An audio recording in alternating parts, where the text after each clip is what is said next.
polar form of Cauchy-Riemann equation.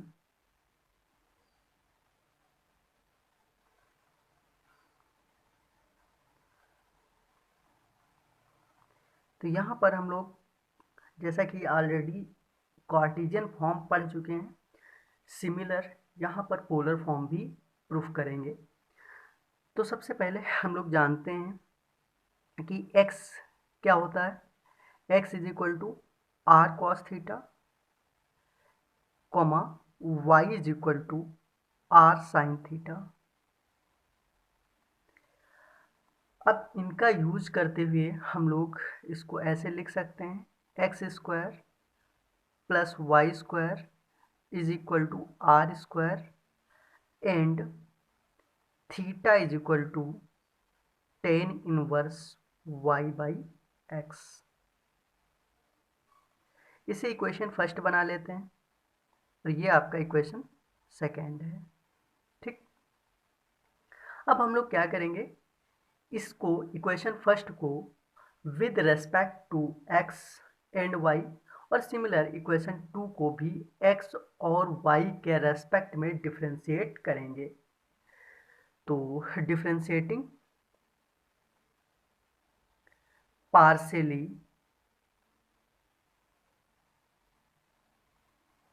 Equation 1 and 2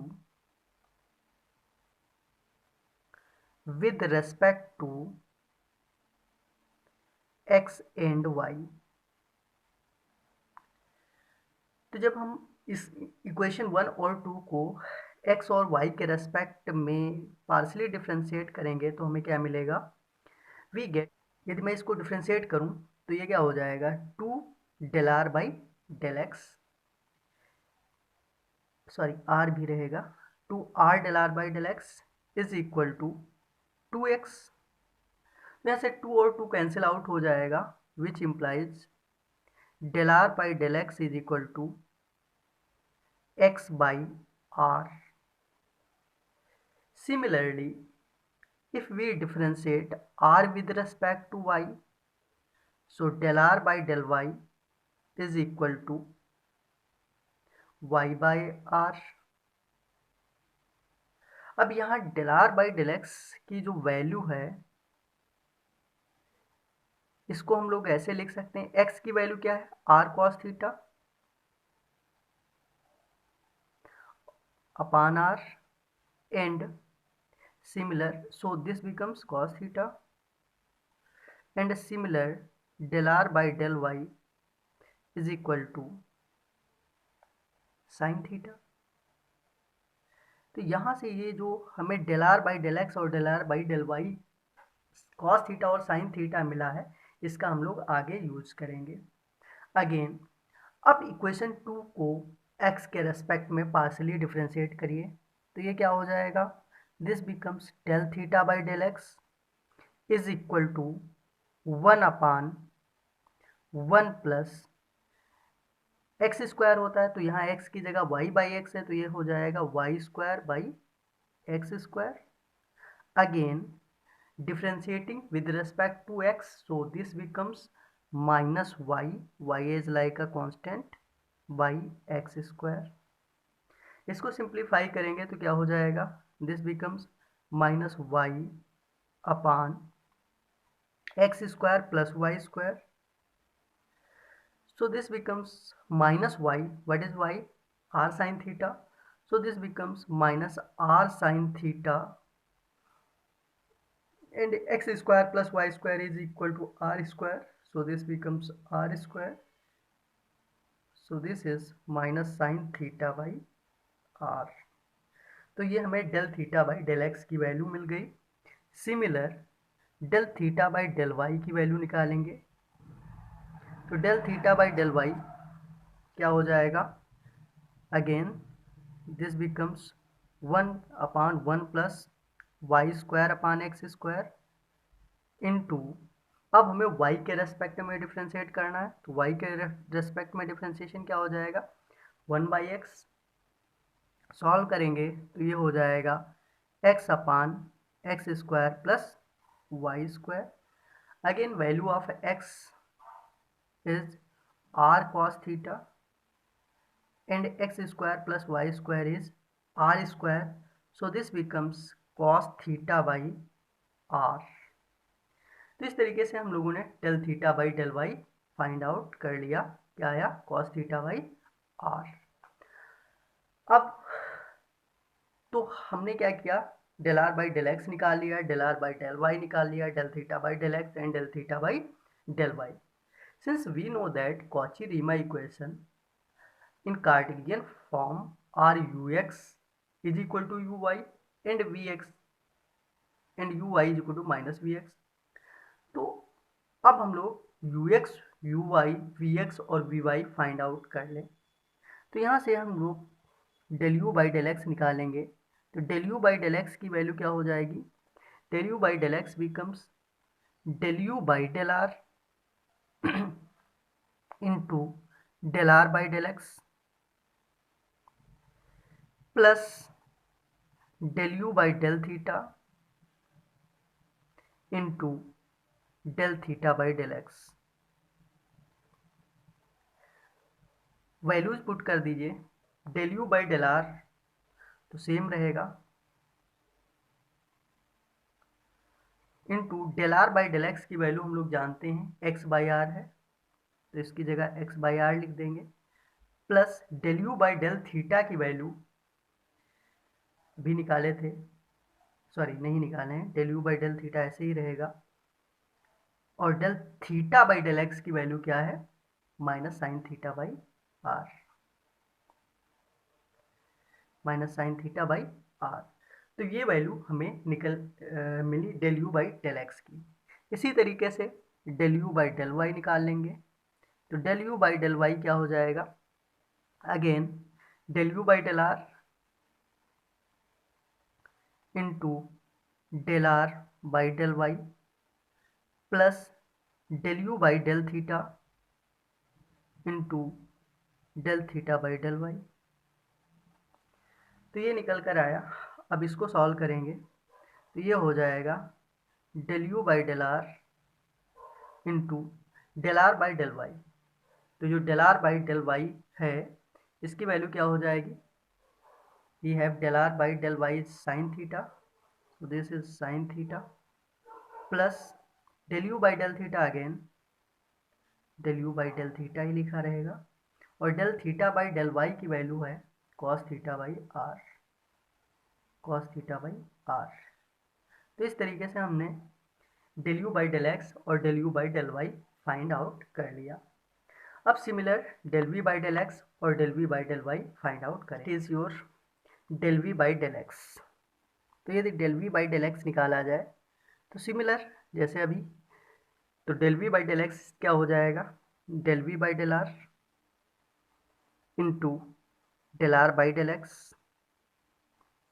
plus del we by del theta into del theta by del x is equal to del we by del r and what is del are by del x? अभी निकाले थे cos theta plus del we by del theta minus sine theta by are. Minus sine theta by are. तो इस तरीके से हमारा del we by del x निकल आया. Similar del we by del y निकालेंगे तो del we by del y क्या हो जाएगा?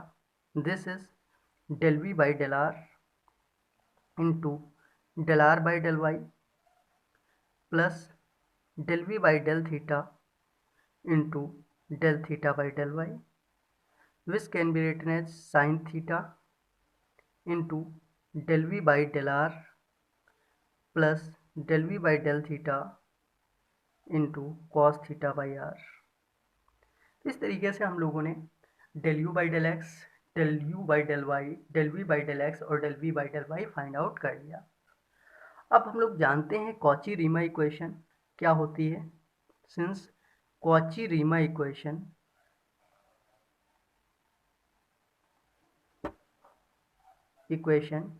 इन Cartesian form, in Cartesian form क्या होती है? U x is equal to v y, या ये कह सकते हो del you by del x is equal to v y, that is del we by del y, and del you by del Y is equal to minus del we by del x. तो हम लोग ये जानते हैं Cauchy Riemann equation. अब सारी values put कर दीजिए, del you by del x del we by del y के इक्वल कर दीजिए, और del you by del y minus del we by del x के इक्वल। तो del you by del x की वैल्यू हम लोग निकाल चुके हैं। क्या निकाले थे? Del you by del r cos theta minus del you by del theta sine theta by r is equal to, इसी तरीके से del we by del Y की वैल्यू निकाल चुके हैं, sine theta del we by del r plus del we by del theta cos theta by are. तो इस तरीके से हम लोगों ने यहाँ इसको सॉल्व कर लिया। This is suppose this is equation 3। Similar del you by del Y is equal to minus del we by del x रखेंगे। तो del you by del Y की वैल्यू क्या निकली थी? Del you by del r sine theta plus del you by del theta into cos theta by r is equal to del we by del theta sine theta by are minus del we by del r cos theta. This is equation 4। अब यहाँ पर equation 3 और 4 को solve करना है, ठीक है। तो क्या करेंगे? इक्वेशन 3 को यदि मैं कॉस थीटा से मल्टीप्लाई कर दूं और इक्वेशन 4 को साइन थीटा से और दोनों को ऐड कर दूं तो क्या मिलेगा? तो equation 3 multiplied by cos theta plus equation 3 plus equation 4 multiplied by sine theta. So we get अब यहाँ देखिए कॉस थीटा से मल्टीप्लाई करोगे इस होल इक्वेशन को, तो this is cos theta sine theta del you by del, यहाँ पर भी साइन से करोगे तो ये कैंसिल आउट हो जाएगा। इसी तरीके से टर्म्स और ये ऐड हो जाएंगे del you by del r, तो ये cos square theta plus cos square sine square theta, तो ये बचेगा 1 हो जाएगा, दैट इज यहाँ से बचेगा del you by del r. ये क्लियर है ना? यहाँ कॉस थीटा से मल्टीप्लाई करोगे तो cos square theta, sine theta से करोगे साइन स्क्वायर थीटा, ऐड करोगे तो del you by del r बचेगा इज इक्वल टू। सिमिलर यहाँ पर जब इसको कॉस से करोगे इसको साइन से करोगे तो ये आपका हो जाएगा cos theta sine theta del we by del r, यहाँ पर भी कॉस थीटा साइन थीटा, ये और ये कैंसिल आउट हो जाएगा। और सिमिलर यहाँ पर sine square theta by R और plus cos square theta by are, तो ये 1 हो जाएगा, तो बचेगा क्या? This becomes 1 by are del we by del theta, del we by del theta. This is the first equation of Cauchy Riemann in polar form. Similar again क्या करिए, equation 3 को मल्टीप्लाई कर दीजिए साइन थीटा से और equation 4 को multiply कर दीजिए कॉस थीटा से और सब्ट्रैक्ट कर दो। तो यदि इक्वेशन 3 को साइन थीटा से और इक्वेशन 4 को कॉस थीटा से मल्टीप्लाई करके सब्ट्रैक्ट किया जाए तो फिर से ये क्या मिलेगा? 1 by are del you by del theta is equal to minus del we by del r. ये जो इक्वेशन है दिस इज द, तो ये आपकी इक्वेशंस बन गई Cauchy Riemann equations in polar form, ठीक है। हार्मोनिक फंक्शन होता क्या है? Any function of x and y, तो ये जो फंक्शन है ये किसका है? एक्स एंड वाई का, पोसेसिंग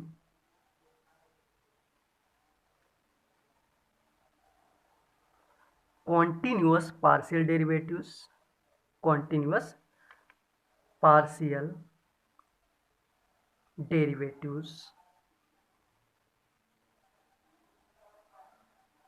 of first and second order of first and second order.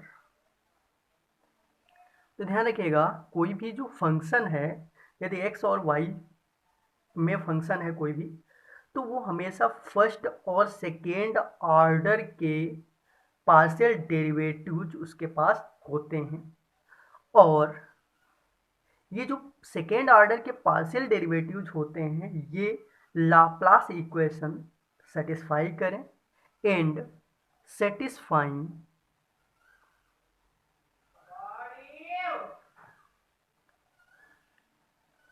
Laplace equation is called harmonic function.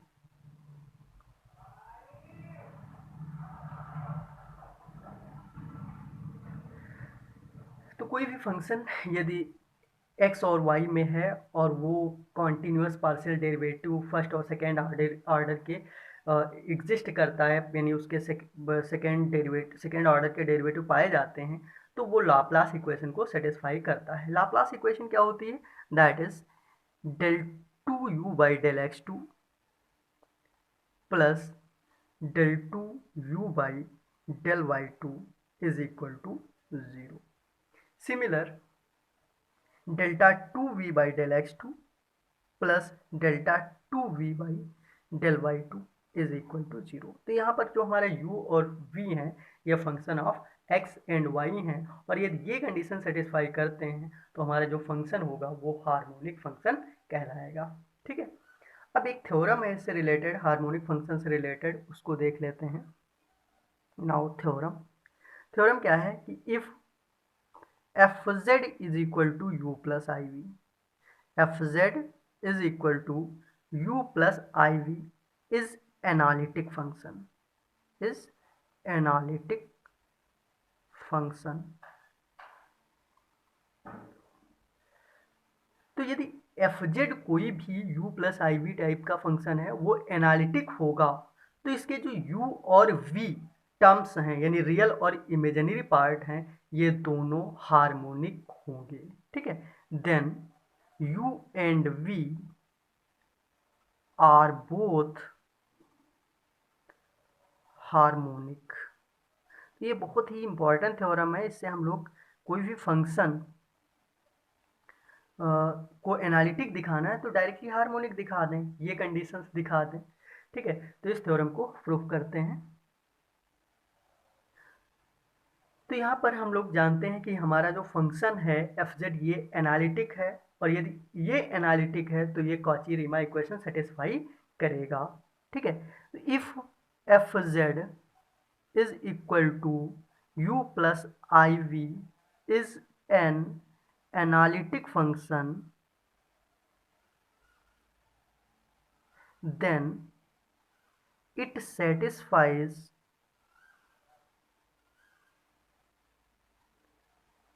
CR equations।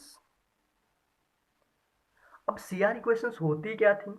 That is del u by del x is equal to del v by del y and del u by del y is equal to minus del v by del x, ये होता था। तो ये CR equations satisfy करेंगी, इनको equation first consider कर लो। अब यहाँ से यदि इक्वेशन फर्स्ट से हम लोग क्या करें, इसको जो हमारी इक्वेशन फर्स्ट में ये वाली इक्वेशन है, इसको फिर से एक बार पार्शियली डिफरेंशिएट कर दें x के रेस्पेक्ट में और y के रेस्पेक्ट में। तो ये क्या हो जाएगा, यदि मैं इसको पार्शियली डिफरेंशिएट करूं तो ये हो जाएगा delta 2u by del x2 is equal to delta 2v by del x del y। ये जो ये वाली इक्वेशन है, इसको मैंने x के रेस्पेक्ट में पार्शियली डिफरेंशिएट कर दिया, और जो दूसरी ये वाला ये इक्वेशन है सेकेंड CR इक्वेशन, इसको y के रेस्पेक्ट में पार्शियली डिफरेंशिएट करो, तो ये क्या हो जाएगा delta 2u by del y2 is equal to minus delta two v by del Y del x. अब यहां पर del two v by del Y del x is equal to delta two by del x del y, चाहे ये इधर लिखा जाए या इधर, उससे कोई इफेक्ट नहीं पड़ता है। अब इन दोनों इक्वेशंस को ऐड कर दीजिए, तो जब ऐड करेंगे तो ये क्या मिल जाएगा, delta two you by del x two plus delta two you by del Y two is equal to 0। तो इस तरीके से हमें क्या मिल गया, delta two you by del x two plus delta two you by del Y two is equal to 0।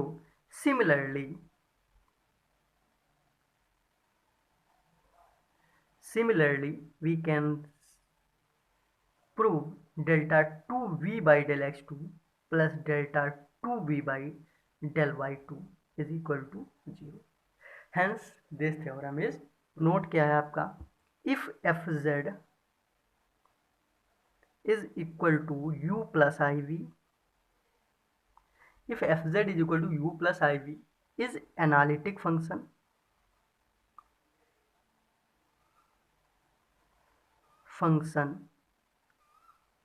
comma u and v are,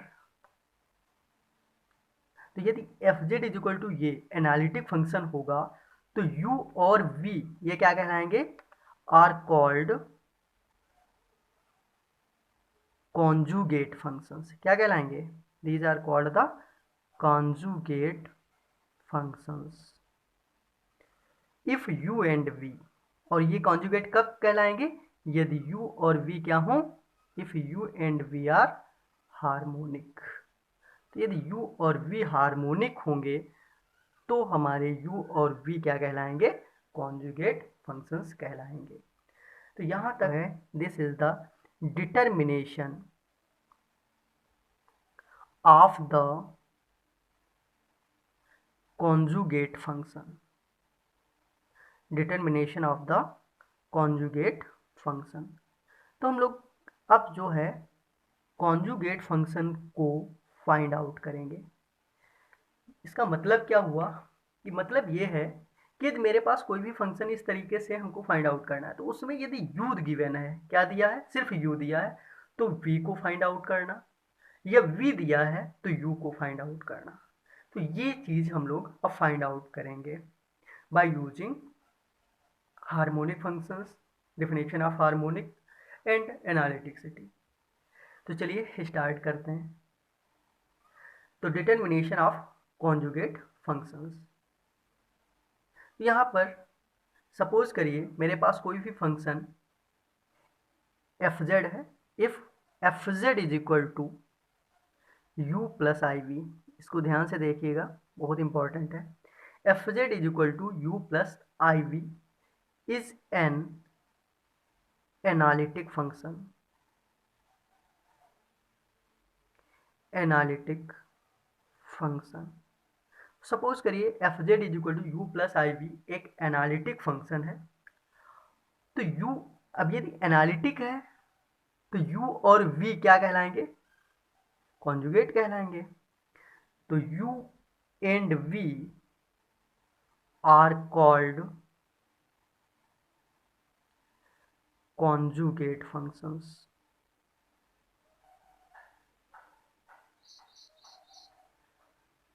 u and v are called the conjugate function.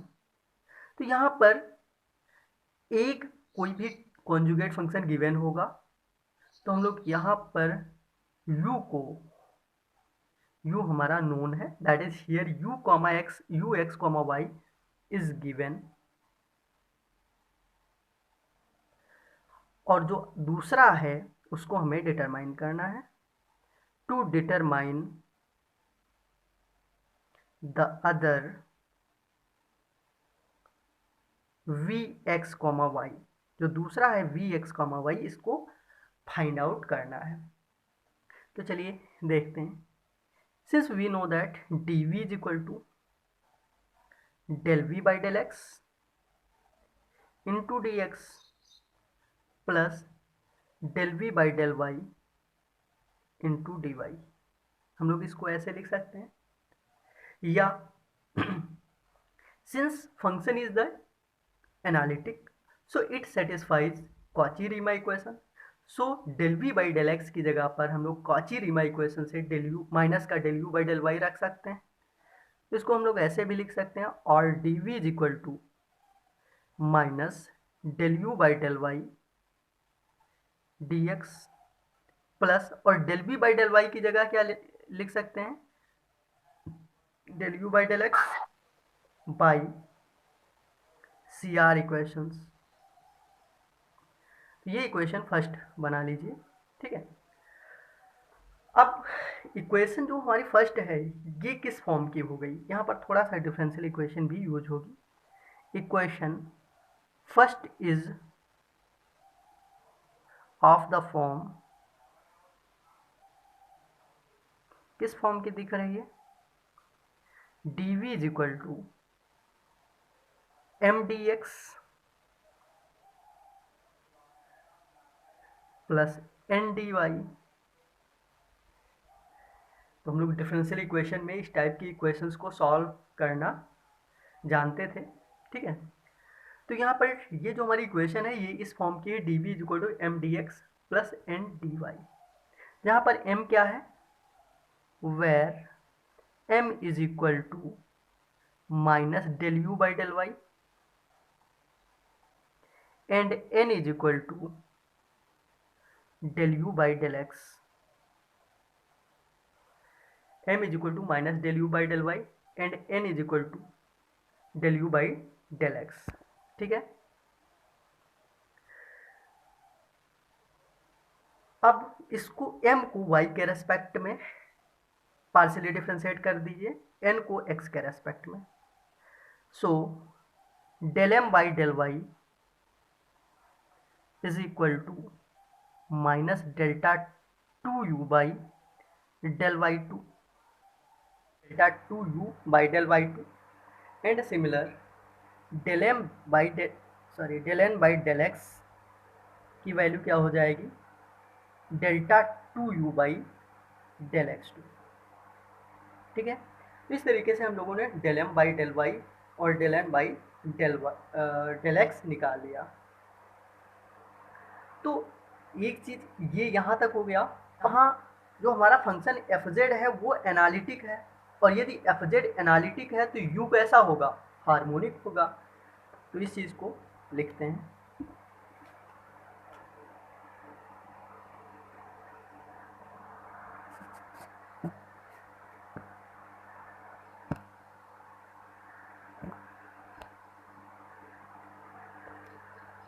तो since fz is analytic function, fz is analytic function, यदि fz हमारा analytic function है तो u हमारा क्या हो जाएगा, harmonic, and u is harmonic. So delta two you by del x two plus delta two you by del Y two is equal to 0, और delta two you by del x two is equal to minus delta two you by del Y two, so that del M by del y, अब यदि ये equal हैं और last equation से ये देखा जाए तो del M by del Y की वैल्यू क्या हो जाएगी, is equal to del N by del x. और हम लोग डिफरेंशियल इक्वेशन में जानते हैं कि जब ये कंडीशन फुलफिल होती है, del M by del Y is equal to del N by del x, तो हमारी जो इक्वेशन होती है वो एग्जैक्ट इक्वेशन होती है। तो हेंस जो इक्वेशन बनी थी one, hence 1 is exact equation, therefore we can be determined by integrating तो इंटीग्रेट करके हम लोग v को फाइंड आउट कर सकते हैं। तो ये मेथड था कि कोई भी फंक्शन यदि किसी भी फंक्शन में v पार्ट निकालना है तो ये कॉन्सेप्ट यूज करते थे, ठीक है। तो इस तरीके से, बट यहाँ से सॉल्व करना थोड़ा सा कॉम्प्लिकेटेड होता है, हालांकि है नहीं, अभी क्वेश्चन सॉल्व करेंगे इसके बाद तो समझ आएगा। मिलने थॉमसन मेथड, ये मेथड जो होता है किसी भी फंक्शन fz को फाइंड आउट करने के लिए यूज किया जाता है। यहाँ पर भी हमें u गिवन होता है और हमें कंप्लीट fz फाइंड आउट करना होता है। तो नेक्स्ट मेथड जो है आपका, this is the Milne Thomson method, which is the Milne Thomson's method. तो अब हम लोग मिलने थॉमसन्स मेथड के बारे में डिस्कस करेंगे, ठीक है, और इसके बाद इससे रिलेटेड कुछ क्वेश्चंस सॉल्व करेंगे। तो मिलने थॉमसन मेथड में क्या है, हमारा फंक्शन वही कंसीडर करेंगे, f Z is equal to u x comma y plus I v x comma Y, और z यहाँ क्या है, here z is x plus i y. और हम लोग ये भी जानते थे कि x क्या होता था, यदि z के फॉर्म में लिखना है तो z plus z bar by 2, और y की वैल्यू क्या होती थी, z minus z bar by 2i। तो इस तरीके से ये x और y की वैल्यूज हो गई। ये x और y की वैल्यूज इस इक्वेशन में रख दीजिए fz में, तो हमारा जो fz है वो क्या हो जाएगा, fz becomes u z plus z bar by 2 comma z minus z bar by 2, sorry 2i plus i v x comma y की जगह पर, v में भी x की जगह पर z plus z bar by 2 comma z minus z bar by 2i। तो इस तरीके से हमारा जो fz हो गया कुछ इस तरीके से है। अब यदि हम z की जगह पर z बार पुट कर दें, putting z is equal to Z bar, यदि z is equal to Z bar put किया जाए इस इक्वेशन में, इसको इक्वेशन फर्स्ट कंसीडर कर लो, in equation 1, so fz becomes, तो fz की वैल्यू क्या हो जाएगी, z बार की जगह z रखोगे तो 2z by 2, that is u z comma 0, u z, और यहाँ पर z बार की जगह 0 z रखोगे तो ये 0 हो जाएगा, तो u z कॉमा 0 प्लस आई वी जेड कॉमा 0। तो इस तरीके से हमें क्या मिल जाएगा, एफ जेड की जो वैल्यू है वो यू जेड कॉमा 0 प्लस आई वी जेड कॉमा 0 मिल जाएगी। अब हम लोग ये भी जानते हैं, we have f dash Z is equal to, यदि मैं इसको डिफ्रेंशिएट करूँ तो F dash Z is equal to क्या होता है, del f by del x. लोग देखे थे कि यदि एफ डैश जेड है, जेड के है तो उसको एक्स के रेस्पेक्ट में पार्सली डिफ्रेंशिएट कर सकते हो, या इस चीज़ को हम लोग ऐसे भी लिख सकते हैं, you x plus I v x, u x plus I v x, Cauchy Riemann equation use कर लीजिए। तो यू एक्स वी एक्स की जगह पर क्या लिख सकते हैं, you x minus I you Y, क्योंकि U Y is equal to minus V X होता है। तो इस तरीके से हमारा एफ डैश जेड जो है वो क्या हो गया, del f by del x is equal to u x minus I you y. तो जो यू एक्स है इसको फाई 1 कंसिडर कर लो, let U x is equal to phi 1 X comma Y and U Y is equal to phi 2 X comma Y. तो F dash Z की value क्या हो जाएगी, F dash Z is equal to phi 1 X comma Y minus I phi 2 X comma Y. Again put the values, तो यदि मैं z के respect में लिखूं तो F dash Z is equal to क्या हो जाएगा, फाई वन, क्योंकि y तो 0 हो गया था, तो phi one Z comma 0 minus I phi two Z comma 0। अब इसको यदि इंटीग्रेट किया जाए, integrating, so we get F Z is equal to integration phi one Z comma 0 D Z minus I integrating phi two Z comma 0 D Z plus C. तो इस तरीके से हम लोग मिलने थॉम्सन मेथड का यूज करते हुए एफ जेड फाइंड आउट कर लेते हैं। सिमिलरली, क्योंकि हम लोगों ने वहाँ पर u लिया था, यदि हम लोग v लें, if v is given, given क्या था u, यदि u ना हो और u की जगह पर v गिवन हो तो क्या हो जाएगा, तब भी हम लोग बस थोड़ा सा चेंजिंग होगी, तब भी एफ जेड तो वही रहेगा, f Z is equal to phi one Z comma 0 D z माइन, यहाँ पर बस ये जो माइनस आई है यहाँ पर प्लस आई हो जाएगा, इंटीग्रेशन फाई टू, या यहाँ साई भी ले सकते हो, साई वन साई टू, ताकि डिफरेंट लगे कुछ, psi two Z comma 0 D Z plus सी।